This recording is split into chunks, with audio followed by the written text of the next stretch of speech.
introduce our moderator for tonight. He hails from Amherst. Rob Robertson volunteers for Better Angels as a trained workshop moderator and debate chair. As a result of his involvement with Better Angels, he has been reading up on history, philosophy, politics, and has developed friendships with people on the other side, and is even learning to understand and appreciate their views. Rob, welcome.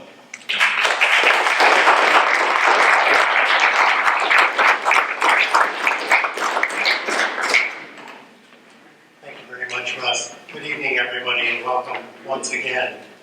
Gentlemen, is it okay if I refer to you by first names? Sure. Fantastic. A little bit on logistics. If everybody would please silence their cell phones, that would be most appreciated. For those of you who aren't familiar with the venue, the restrooms are on this back corridor. You can reach them by going out the doors in the back and around the sides. A little on the structure of this evening's program. Our panelists will offer brief introductory comments. Then we have 4 questions that you see on the handout you received when you came in. We'll try to get to all of those questions, and we'll see how that goes. Also, you may have noticed these, making it hard for you to sit down easily. These are for your questions. So if during the course of the evening you have a question, please write it down and just hold your card up and somebody will be by to pick it up. Gentlemen, time for whatever you'd like to get started with. Don, if you'd like to begin. Sure. Thank you, Rob. Hi, everybody. Good evening. We don't really have to do much by way of introduction because Russ did a good job reading our bios and things. So I'll just say hello and to welcome everyone here tonight. I'm very happy to be here, and I want to thank Better Angels of Hendon County. I want to thank John and Sarah Picklejohn, who I had a chance to meet, I don't know, it was a couple of years ago, as the state senator who represents Granville. And we actually got a chance to get together on a couple of topics in my district office and speak about them there. So that's where we first met. And of course, I've known Russ Fox for many, many years as a good friend, a fellow Republican, and just a good guy. So I appreciate you folks working together to put this on tonight. I think it'll be a lot of fun, maybe pulling back the curtain a little bit and exposing from our perspective what happens behind the scenes on Beacon Hill, and hopefully answering some questions and making sure that you're comfortable with how things are done. I will tell you this, John is a very, very good friend of mine, so this couldn't be a more easy thing for us tonight. We work well together and have for a really long time, and we're very sort of nonpartisan towards each other. So hopefully we can give you all the answers that you want to hear. I know we're going to have a good time, so thank you.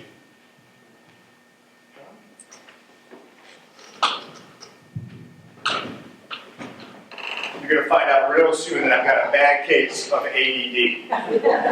So I apologize. I just want to stand up, and I just wanted to offer a couple things. First, thank you. All the way around, thank you so much for having this event. This right now, in my opinion, is probably the most critical conversation that we can be having. I have frequently said, and I continue to say more and more, that I don't think the greatest threat to American democracy and the American Republic is China, North Korea, or Iran. It's the implosion of our democracy based on the two-party system and based on the inability to get anything done. We are going to bring this back to the state level, but it goes without saying that I think we need to bring that up. Very, very fast, I want to tell a story that I told yesterday that some people may have heard before we said. This most recent was mentioned that I'm a major in the U.S. Army. In that capacity, I deployed to Afghanistan this past year. I was on what's called the Peace and Reconciliation Team. So peace and reconciliation in Afghanistan is a very big thing right now. In essence, we are trying to end that war. In my capacity of being on that Peace and Reconciliation Team, I made some observations. And the main observation that, quite frankly, should scare every single person in this room is that I saw the willingness by the Taliban, the group that we have been fighting since 2001, who gave sanctuary to Al-Qaeda in 2001, which essentially enabled the attacks of September 11th. I saw more of a willingness on their part to compromise and give concessions in that back and forth than I see in our two-party political system right now. That should scare every single person in this room right now. If it doesn't, you're in the wrong place. This is a critical, most needed conversation at a time period right now, because in my humble opinion, we're in a bad place. And it's these types of organizations that I think help solve that. Thank you.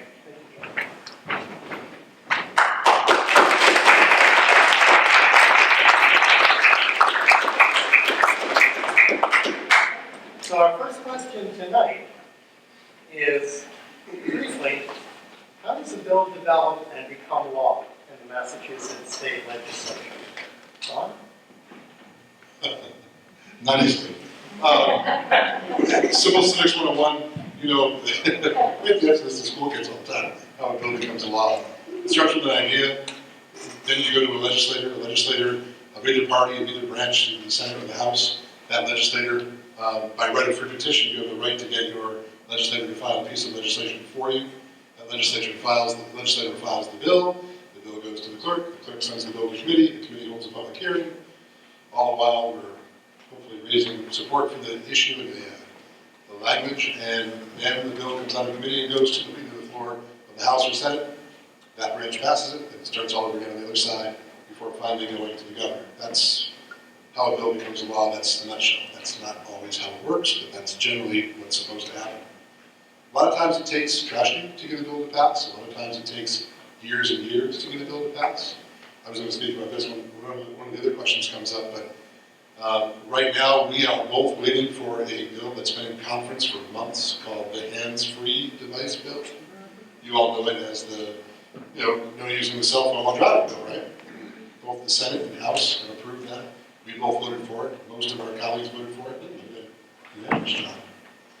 The language is different in the Senate than it is in the House, and so when the bill is passed by both branches and it's different in language, it goes to a conference committee.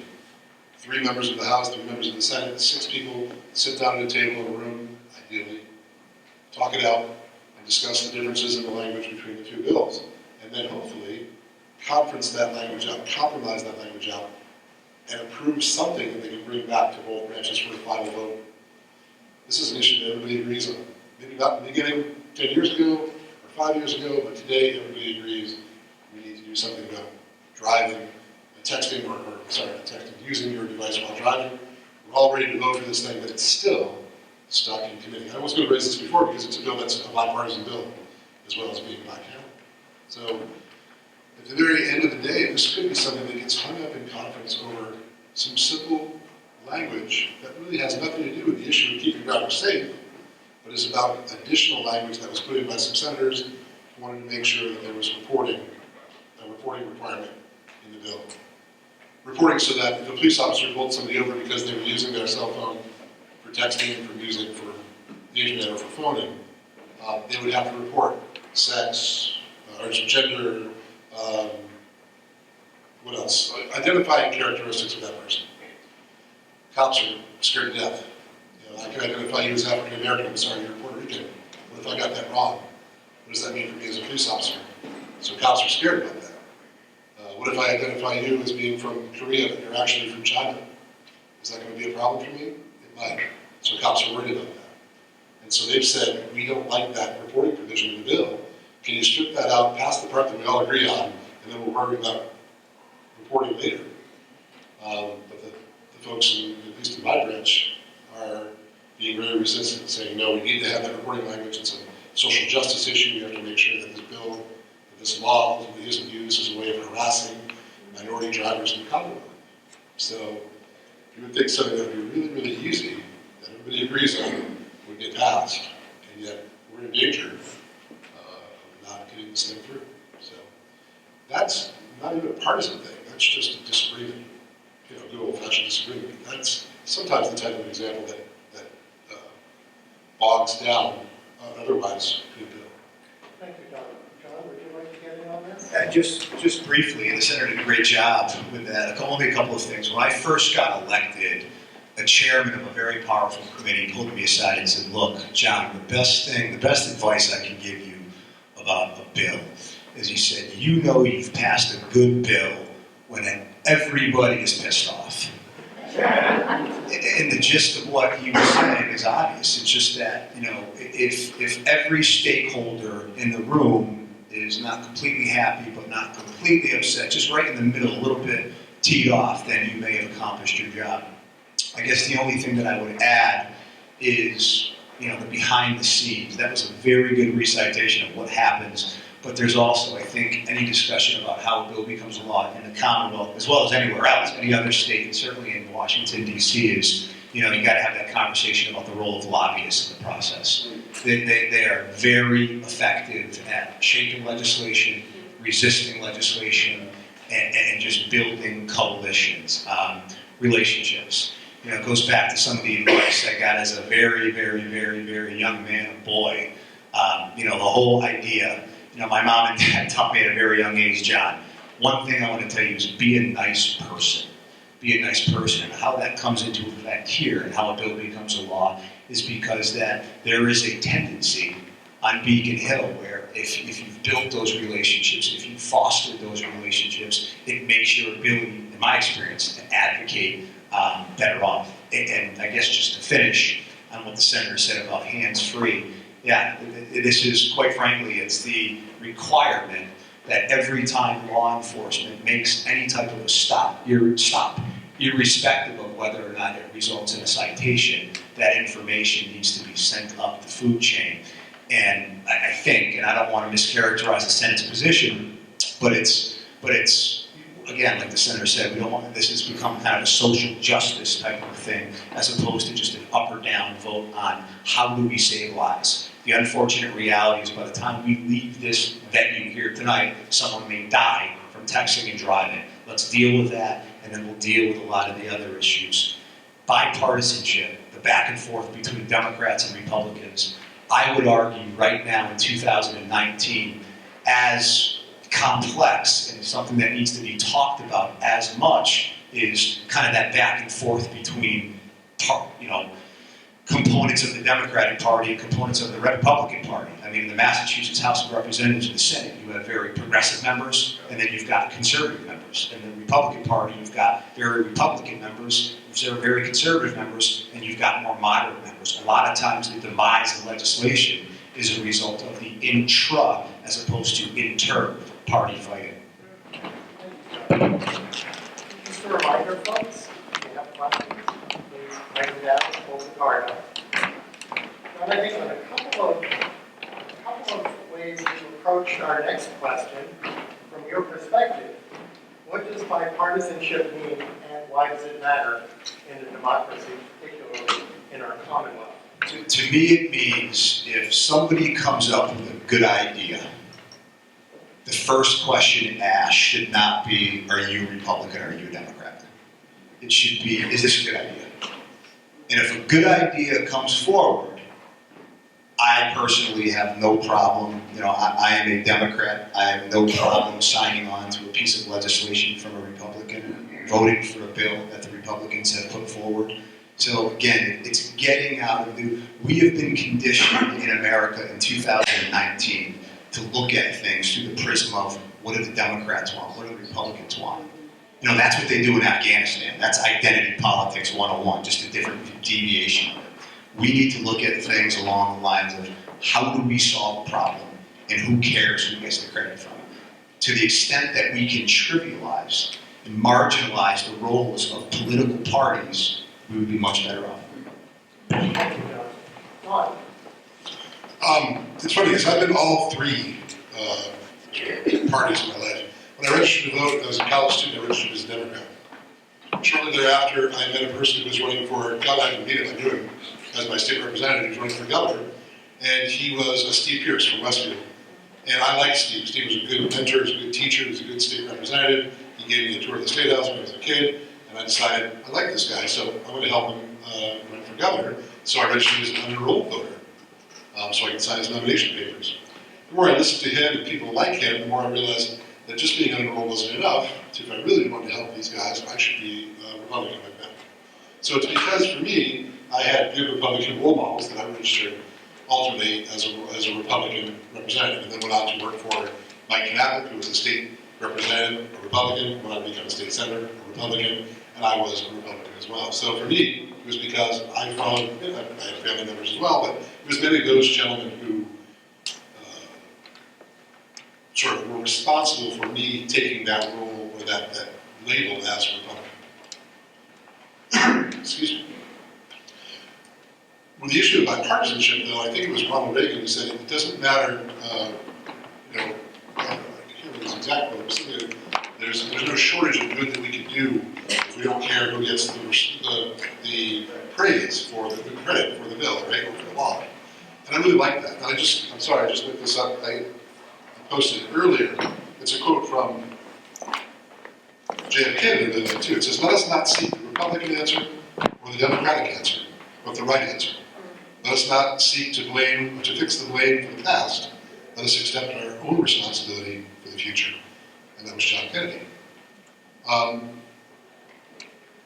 Ultimately, as Representative Bill said, it shouldn't matter if it's a Republican bill or a Democratic bill. If it's a good bill for my district, I should be able to support it. In many cases in the Senate, at least in the state Senate, that's how it works. It's pretty different from the House. I was a House member for 11 years and slogged through the trenches and had a jolly good time, but ultimately didn't feel productive or like I was able to accomplish as much as I wanted to. It wasn't until we got to the Senate where maybe as a smaller body, 40 versus 160, you were able to have an impact. The Democrats and the Republicans all got to know each other really well. We sat around a big table. There was only 40 of you, so you could know one another and become, at the end of the day, personal friends. So you became friends with the Democrat next to you or the Republican on the other side of you, and you could sign on to bills and cross party lines and get stuff done. You still had your partisan fights, but in the end, largely around budgets or debates or budgets or bills, you got some good stuff done. So that, to me, is really, I think the Senate, to me at least, is a more bipartisan branch than the House, than the Congress has. And Massachusetts, by and large, is much more bipartisan than Congress in Washington, D.C. Obviously, we're not U.S. senators, we're not congressmen. We can't speak to the inner workings on Capitol Hill, but I think we can tell just by watching the proceedings on the TV news at night that we get along much better here in a bipartisan fashion in Massachusetts than they do in Washington. And ultimately, at the end of the day, like I said, it doesn't matter who closed the bill. If it's a good bill, if it's right for the country, or right for the city, or right for my district, that's the bill that I want to support. Thank you, Don. That's right. John, in addition to the hands-free bill, are there other examples of bipartisan legislation that are moving through the State House now? And are you involved in any of those initiatives? I will give you a perfect example that both myself and the senator are co-sponsors of, filers of, and it's a bill we have. It's got a hearing tomorrow, in fact, and that's what I alluded to earlier when I came in today. We have an interesting phenomenon going on right now here in Massachusetts and throughout the country, where firefighters more and more were beginning to understand the chemicals that they're exposed to are kind of resulting in some pretty bad things. So long story short, I have filed a bill, and this all emanates from a constituent that I've come to know really well and really be fond of. Long story short, I knew him through another facet of my life. And one day he came to visit me, and he was going through a tough time, and he let me know that he had Parkinson's disease. And he let me know that it was as a result, in his opinion, of him being exposed to these fires, flames, and toxins. So we kind of got together and said, all right, we are going to file a bill which basically would create a presumptive presumption, very similar to heart disease and lung disease. If a firefighter contracts Parkinson's disease, the presumption would be that he contracted that, in the line of duty as a firefighter. It has enormous Republican and Democratic support. With a committee hearing tomorrow, where you see both Republicans and Democrats getting up and speaking and advocating for it. John, is there one that you could? Yeah, let me mention that just for a second, because I know, John, if you heard last week, the Senate actually passed a fire retardant bill to ban the use of those chemicals. It's different from the bill that we filed for Greg about that, but it's all the same school of thought, which is that, we're paying for the sins of the fathers. We have the same issue right now in Westwood with our water, where there was a chemical that was created at one time that did a great job for what it was supposed to do, but years later we find out that besides doing that, it also is toxic. So, so the Senate passed that fire retardant bill, and that's coming your way. So look out for it. I'll give you an example of something that we're going to take up this week, which is very bipartisan. Although I'm not sure you'll find on the actual bill, you'll find Republican sponsors of it. It came out of committee, but it's the Education Reform Act, called the Student Opportunity Act, that we're going to vote on this Thursday in the state Senate. It's basically a rewrite, not a rewrite, an updating of the 1993 Education Reform Act. And the way I say it's bipartisan is because even though it came out of a bipartisan committee, it came out of the Education Committee and the Ways and Means Committee, but it also came out of what has been years of advocacy on the part of every member of the House and Senate for our district, for our cities and towns, our school departments, our school districts. And so that bill may have a couple of amendments filed to it, but ultimately I think it's going to pass largely as it was written. And although we'd all love to tweak it, when you try to tweak it, you sometimes unravel it. So I think ultimately the bill will pass largely as it came out of Ways and Means. I haven't served on the Senate Ways and Means Committee. I like the way it came out. I think it does good things for my Senate district, which includes many of you here in this room. And that is a bill that every one of us is going to take some credit for. Duly, as we should, because we've been pushing for pieces like regional school transportation, higher student reimbursement rate, charter school reimbursement for cities and towns, things that we've heard from our school committees, our superintendents, our teachers, our parents, and our kids for years. So that is a bipartisan bill. There are a lot of bills that are, of the 8,000 or 68,000 filed in a 2-year session, many of them have co-sponsors on both sides. And ultimately, by the time a bill comes through the process, gets out of committee, gets to the floor, almost everybody has had a chance to touch it. It's one of the things I love about the Senate is because it's such a smaller body, we all get a chance to debate things, add ideas, make improvements. My caucus, the Republican caucus, is a small group in the Senate. There's 6 of us, but we're pretty mighty because we get to influence pretty much every piece of legislation that comes through the Senate. And that's a good thing, because I think in the end, we look at the bills maybe differently than our friends on the other side do, so we give them a different perspective. And that is a healthy thing. And so the bill is sort of challenged from the beginning. It's pre-questioned, so that when we pass it, by the time it gets over to the House, they may have questions, but we've sort of answered them before the House gets it, because we've put it through our lens, they've had their chance to go through their lens, and then it makes the bill ultimately stronger. At least that's what I believe. I think you may have answered question 4. Are bipartisan collaborations and bills the norm, or are they the exception? And from what both of you gentlemen have said, in many cases that it is a standard practice. John, would you care to comment?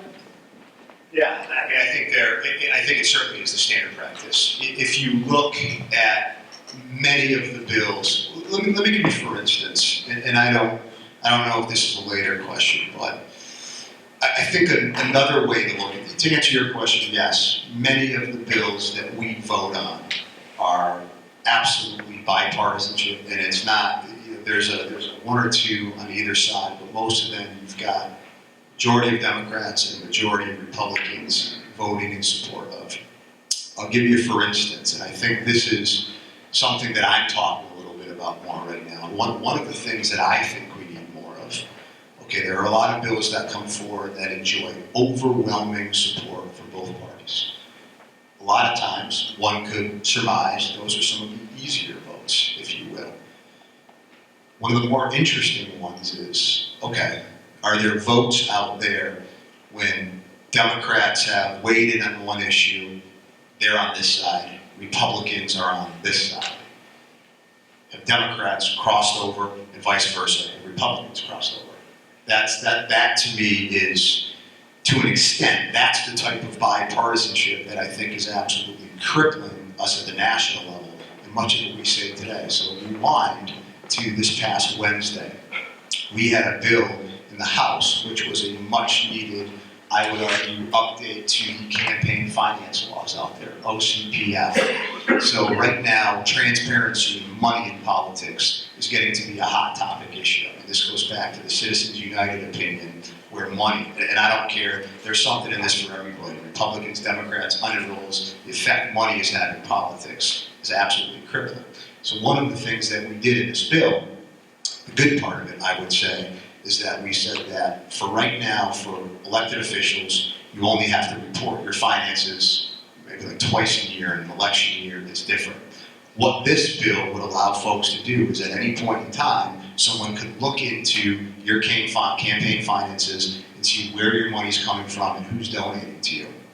That's the good part of the bill. The second part of the bill was there was a movement, so the director of that organization, OCPF, Michael Sullivan, how the head of OCPF is selected. As of right now, and I'm going to very generalize this, but as of right now, the state Democratic Party and the state Republican Party has a say in this. The bill that we just passed strips that away.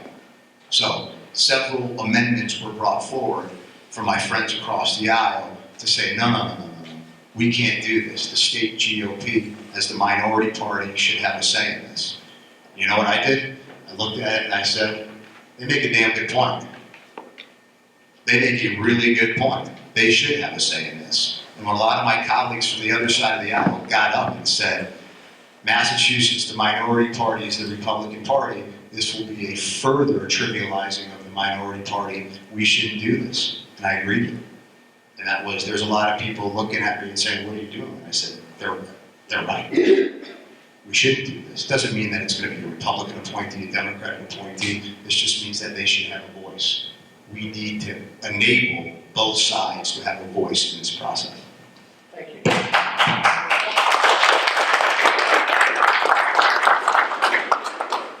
I think you just said that you received some pressure from the people on your side for standing up for principle. And so you're playing into one of the hidden questions. Can you name a time or two, Don, when you temporarily parted ways with your own party and voted with the other party? I probably can't name them, but I know they've happened. I've been kind of in the legislature for a while, so I tend to forget some of the details. But I will tell you, the pressure among my caucus seems to be less sometimes than it might be on the other side of the aisle. What do you say? My leader, Bruce Tarr, Brad Jones, when I was in the House, they were pretty free about letting you vote your conscience, and especially letting you vote your district. And often, if there was an issue that came up that I thought was more important in my district than the position that the Republican side was taking, I would just let the leader know, hey, I'm going to vote off on you on this one. I can't remember an example, but I know what happens on occasion. Although typically we tend to be pretty lockstep because before every action, before every session, we caucus, we talk about what the amendments are going to be, we talk about what the issues are going to be, we talk about what the other side will say, what the pros and cons will be, and so we kind of decide in advance. The hardest thing, I think, sometimes is when, the vote comes down to the floor and you still haven't made up your mind yet how you're going to be. But I think that's okay. What I found out here at home is a lot of times people don't know how you vote, so you have to explain that to them. They don't get the Republicans, so they don't see our votes. The good news about the Republicans on Sundays, they list our votes in the paper, but not all of them. The nice thing, though, is if you talk to people, someone actually gives me the courtesy of coming up and saying, hey, I saw your vote and I disagree with it, or tell me why you voted for it, and I can explain why. That's the nice thing. The problem is a lot of times people don't give us the courtesy of asking why we took a vote one way or another. I almost always have a reason. Most of the time it comes from, the overriding thing for me is it good for my district, or in my opinion, is it the good thing for my district, which is sometimes being a Western Mass guy, very different from what's good for Boston.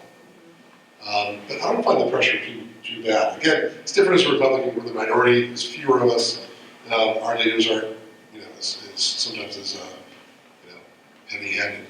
I think that's how it should be, though. Although I understand political body, there has to be party loyalty and things like that at times. I think it's also good to have that safety valve where you can get out if you have to. Thank you, Don. John, a question for you. There are a number of new faces in your chamber. Does that influence the tone or flavor of deliberations in the body? It's a great question. There are a lot of new colleagues, and I find them all to be very nice colleagues. What I would say is that this past time, this kind of goes back to a previous question about the intra-party debates that are going on. And we have elected some folks that I would say are a little bit more progressive in the Democratic Party. So what you're really seeing, and I think you're going to see one of the stories of this new legislative session is going to kind of be the back and forth between, and I absolutely hate using these labels, and these labels are killing this country. But you're going to see that back and forth between some of the more progressives and some of the more moderates in the Massachusetts House of Representatives. So, but first and foremost, to answer your question, I think they're great. I look forward to having this lively, robust debate with them. But from what I've seen thus far and some of the votes and some of what I've heard them say, I can see there being some, back and forth again between some of the more moderate and more progressive members on certainly in the House caucus. Thank you, John. How are we on questions? Have they been professionally curated? Are they ready for private comments? So before we get to that, another surprise question. Don, the most outrageous pair of socks you have ever owned? All right, I've owned them, but I've not worn them. My son wears them, they're pee-poo socks. Pee-poo emojis. I know, I didn't buy them. But Quinn loves them. His mother, my wife, does not like it when he wears them to school. I think they're cute. Thank you for handling that with grace and calm. So we have some audience questions here. Have these actually been curated? Or no? Yes? Okay. Josh, Yes. how much do you think social media is contributing to extreme partisanship? And what can we do to reduce it? Whoever asked that question, God bless you. That's all I have to say. So what social media has done, and I think most communities have the equivalent of, so there's a couple of things. So right now, I would say that America is undergoing, and I forget what it's the study of. Is it what is the study of truth? I forget the word, epistemology, I forget what it is. But I read an interesting article the other day that whatever that word is that begins with E, America has a crisis of truth right now. And it talked about social media as a big part of that context. And one of the things that social media has done is you can go on to, I don't know where all from, I know there's a bunch of Westfield people here, Southfield people, you can go on all of our respective community forums that are out there. And you can look at them, and someone could come forward with an assertion, a statement of fact about something in politics, and for whatever reason, there's a lot of people that are going to take it as truth. Just take it as truth, at face value. So what's changing in politics because of that, I think the number of inquiries we get from people who will come up with something and they will cite this just far out there. I don't care if it's far out there to the left, to the right, this source that there's just absolutely nothing based in reality in that article, and they'll represent it as fact. So it kind of, to a certain degree, getting at what is fact, getting at what is fiction in the age of social media is absolutely, it's had an incredibly detrimental effect on our politics. I'd also point out, too, that it's also playing a much more pronounced role in our national politics. So you have Twitter, right? So what's happening in our politics is that, and I quote the mayor of Boston on this, he said something great the other day. He was engaged in a back and forth with a colleague on the Boston City Council. And he said, look, I don't govern my tweet. You want to talk about something, pick up the phone and call me the way that it should be done. Let's have a conversation. Don, you have a problem with something I'm doing, pick up the phone and call me. Don't tweet about me or Facebook me, something like that. Let's have a conversation, man to man, woman to woman, about what's going on there. So what it's allowed folks to do is kind of weigh in the process. Weigh in the process, but in many respects, I think it's made us more lazy as an electorate as well. And what I point to is you've got all of these people, you know, we've got 1 million, 2 billion Monday morning quarterbacks in politics. But then what happens is you look at voter turnout in the elections and you say, where were you all? Where were you all? You didn't weigh, you know, you weigh in every single day about every vote we do. Just picking on Westfield for a second, but 15% of registered voters participated in the preliminary election we had the other day. That is absolutely reprehensible. Dangerous as well.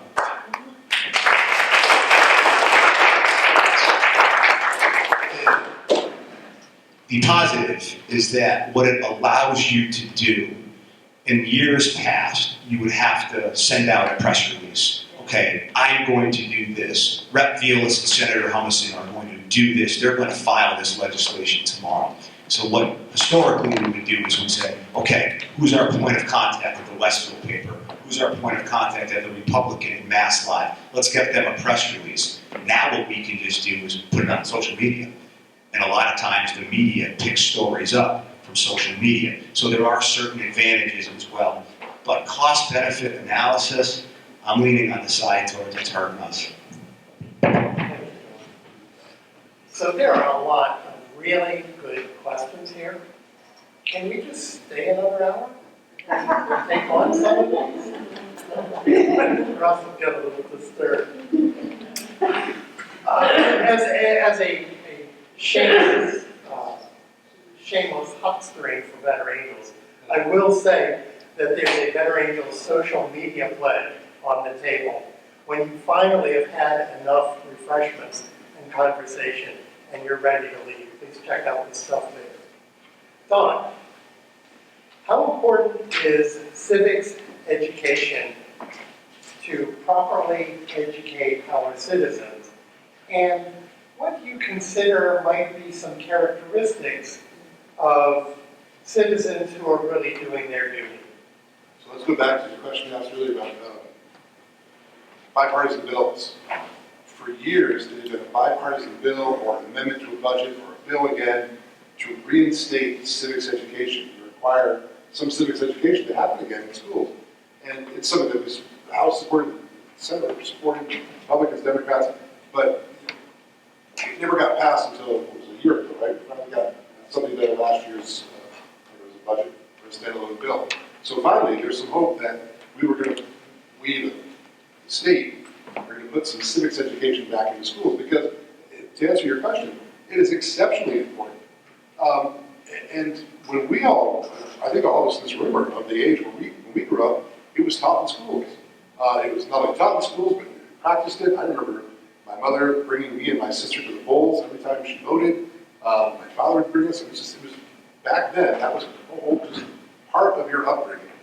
And it was a good thing. And it's exceptionally important because a lot of times now, I find myself trying to talk to people, as John said, like, you see in social media and there's no truth to what was reported, but you try to talk to somebody who doesn't have an understanding of even the simplest part of the process.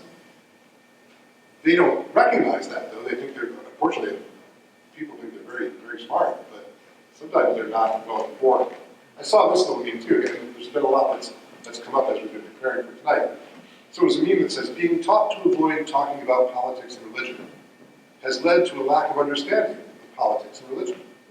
What we should have been teaching was how to have a civil conversation about a difficult topic. And that is so true. The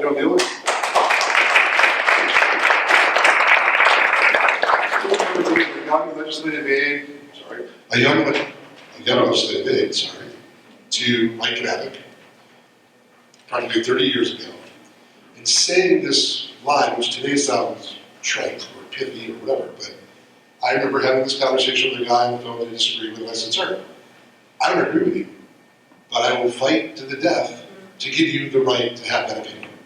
Because that's how I was raised. I learned that somewhere, and that was a great line. I don't hear anybody say that nowadays. In fact, nowadays, they don't want you to have a different opinion. If you don't have the same opinion they do, or they are, their job is to kill you. Talk bad about you, character assassinate you, talk behind your back, make accusations against you. Their job is to run you into the ground if you so much as disagree with them, whoever they are. And I'm sure it's the same, Republicans and Democrats. Unfortunately, that's a terrible, terrible thing. In the old days, if you didn't like the song on the radio, you turned the channel. You didn't try to get the radio station shut down. You didn't like the thing on the TV, you shut the TV off, or you turned the channel.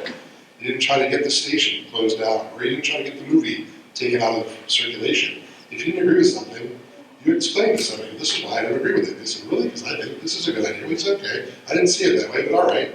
It's still not my cup of tea, but knock yourself out. Today, we don't have that respect anymore. And I think groups like Better Angels are doing the right thing because they're saying, look, I still have my opinion, and my opinion is valid. But you know what? Your opinion is valid too. And I don't have to agree with you, but I can still be your friend. So I'll pass this back in just a second, but I'm wearing a purple tie today. I never owned a purple tie until I became a senator. I'll tell you why. Stan Rosenberg, who's a dear friend of mine and was our Senate president, liked purple. So we all like to wear purple to make him happy. Bruce Tarr, a leader of the Republican side, one day was getting up and said, Mr. President, we love your, he always wore purple ties, so we wanted to emulate Stan's ties. But he got up to say, Mr. President, we, like you, are wearing our purple ties today in Minority Crescent, which we call the area where the Republicans sit, in the Senate chamber. And we know that purple is red and blue working together. Oh, people in the gallery are like, oh my God. But it stuck. And now we still wear our purple ties, even though Stan's not there, because, purple is red and blue working together. And that's what we want in government and in society. John, you gotta put it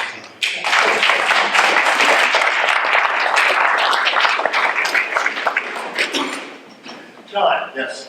what do you think it would take to reduce partisanship at the national level? So, it wasn't that long ago. My favorite book that's on my bedstand still is Tip O'Neill's All Politics is Local. And we remember Tip O'Neill and Ronald Reagan, President Reagan, absolutely battling it out. And then at the end of it, they'd say, okay, stop the BS, let's go have a drink. That is woefully absent from today's debate.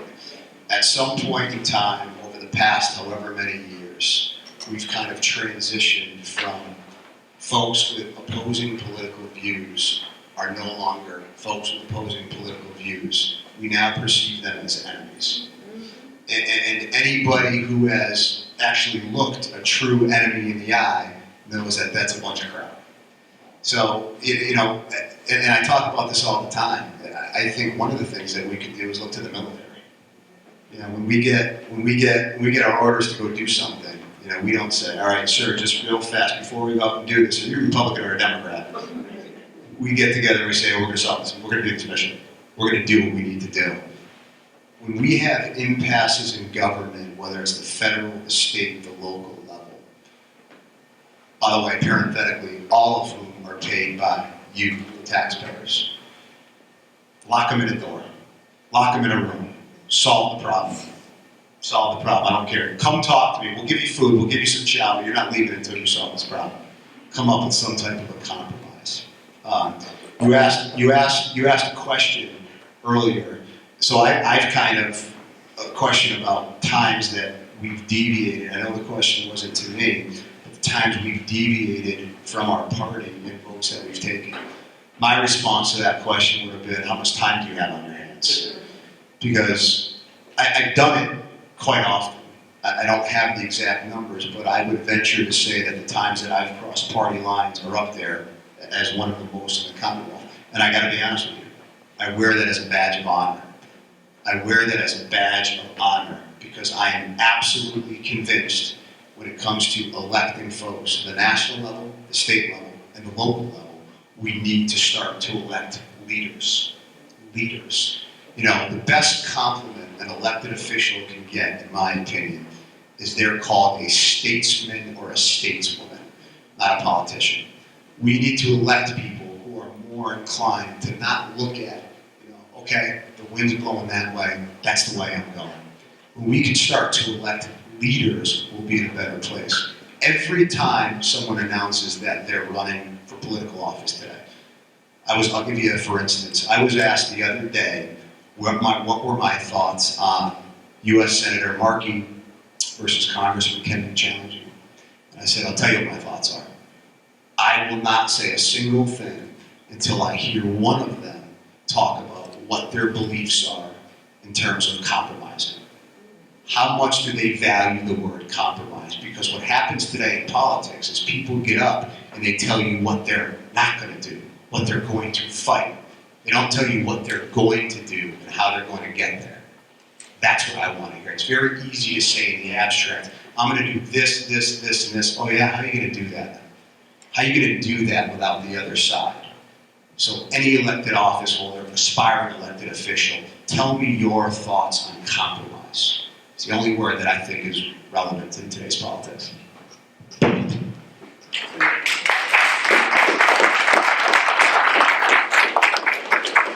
I was elected to the House back in 2003, it was actually November 2002, before I even got sworn in, I got an invitation to a dinner in Speaker Speaker Finneran's office. And I was nervous, because I'm like, did this go to the wrong guy? I'm a Republican. He's the Democratic Speaker of the House. What does he want me to go to dinner? It's a nice invitation. Please, Representative-elect Humison, you and your wife, please join us. We'd like to go to dinner, and then we'd like to take you to a show and everything. So I called the leader of the Republicans, and I said, well, I called Brad. I'm like, Brad, I got this letter from Speaker Finneran. Am I in trouble? He's like, no, you should go. You should go. He does that. He sometimes, takes people out. So I said, okay. So I confirmed, and lo and behold, got together with the speaker and his wife and his staff, and not every new elected rep that year. There was only a handful of us. I presume he did this a number of times, but it was really a nice thing that the speaker did this, to reach out to not just his to his freshman Democratic reps, but he also did it to a handful of us freshman Republican reps.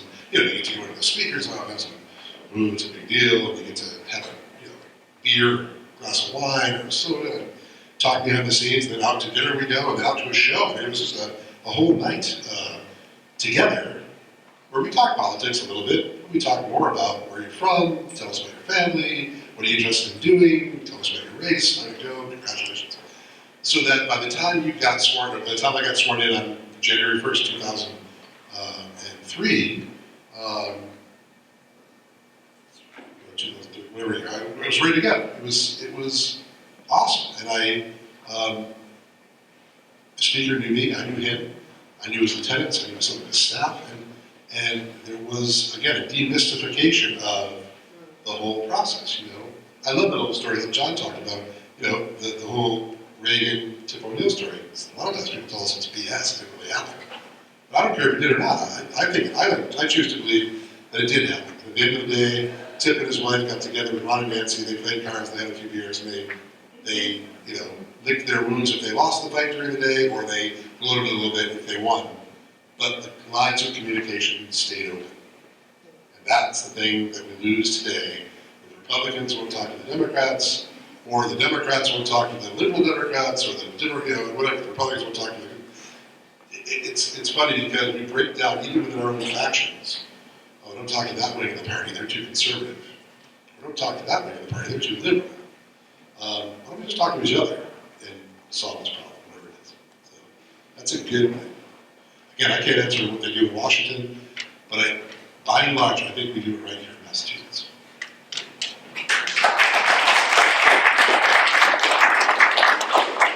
So, we're at the end of our time. I'd like to invite Don and John to give a closing comment, 1 minute timer. John? I don't know what the senator's thoughts on this, but I just want to make sure that anybody who had a question gets the question answered. Yeah, keep going. Stay around. We'll get through them. Thank you. So, closing, look, well, I think we both, To me, it's nothing. I guess I will conclude where I began. This is the biggest threat our country faces right now.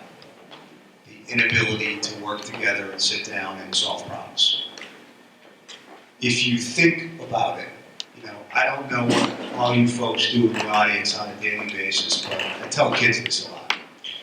Whether you are the CEO of a Fortune 500 company, whether I worked at Pizza Town, making grinders coming up, and everything in between. All work is honorable work. But every single profession that's out there, an absolute requirement of that job is compromise. If you work at the grinder shop, hey, can you work this shift? I'll work this shift. The Fortune 500 CEO, can we do this? Can we do this? The only profession today, compromise is not part of the job description. It's politics. That is the issue that we have right now. That is the only issue. Folks are going to go home tonight and they're going to turn on their news. And they're going to hear one side, the Democrats, talking about impeachment. And you're going to hear the other side talking about why we shouldn't do this. And there's no middle ground. Where is that middle ground? It doesn't exist. We need to fill that vacuum, because if we don't, my fear is it will be the demise of this nation. Well,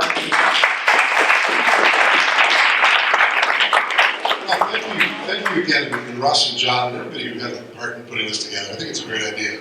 I think it's going to continue. You're going to do this in other places, in other communities, and more people will have this opportunity to converse, and ask each other questions, and listen to people talk. I think about it this way, if you walked into a bar and sat down on the bar stool, sat down next to the guy next to you, and had no idea if he was a Republican or a Democrat, you wouldn't really care. The only thing you really care about is if he was a Patriots fan or not.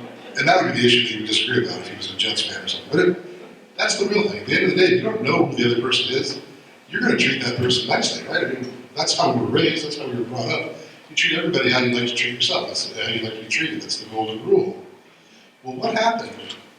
Somewhere along the line, we realized that it's okay if you find out the other guy's, damn Democrat or Republican, not to treat him well. And that's not right. That's not right. In fact, it's wrong. It's wrong to treat anybody differently because of what they believe in, who they are. We know they're all that stuff. We know that. But why is it allowed in politics to pile on? Why shouldn't it be, like I said earlier, I'm sorry, I don't agree with you, but I will fight to the death and defend your right to have an opinion, right? As long as you do the same for me. And that's how it should be. And I think when we do that and we say, like, that's a good point. I didn't think about that, but thank you for raising it, because now I can have something to think about. You offered me something new. Hopefully you took something away from what I said, and you go away, shake hands, and your friends. That is how it should be. That's the way I'd like to see it, both in Washington and Boston, or in any place where two people gather to make decisions. And I think groups like Better Angels are well on their way to restoring that in our communities, in that civil discourse that, for whatever reason, we got away from. And I think we need to get back. Thank you all again for taking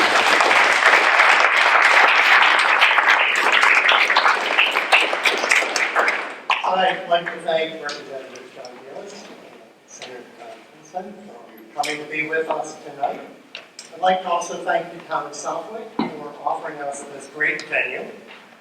Also, I want to thank the Better Angels Alliance of Camden County for all of the folks who supported this by bringing refreshments and by doing all of the planning. Thank you so much for that. Better Angels members, would you please stand up? Better Angels members, please stand up.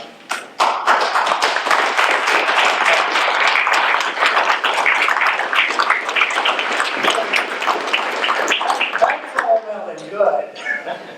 But the reason I invited them to stand up is because we're going to hang out for a while and have some refreshments. So please feel free to approach them and ask them what this stuff is like. What does it feel like to be doing this? What is happening because of it? I want to thank all of you for coming out tonight. Please join us for refreshments and conversation. What did I forget? Rob, you want to mention about the October 26th? Of course I do. Flip over your handout, please. There is a Red Blue workshop scheduled for October 26th here in Southwick. So what we're looking for is people who lean conservative or people who lean liberal, who are interested in listening to the other side and willing to speak respectfully to the other side, and who will stick around for 7 hours and maybe go out to dinner with us. So your contacts for that are on the sheet, so please feel free to contact them.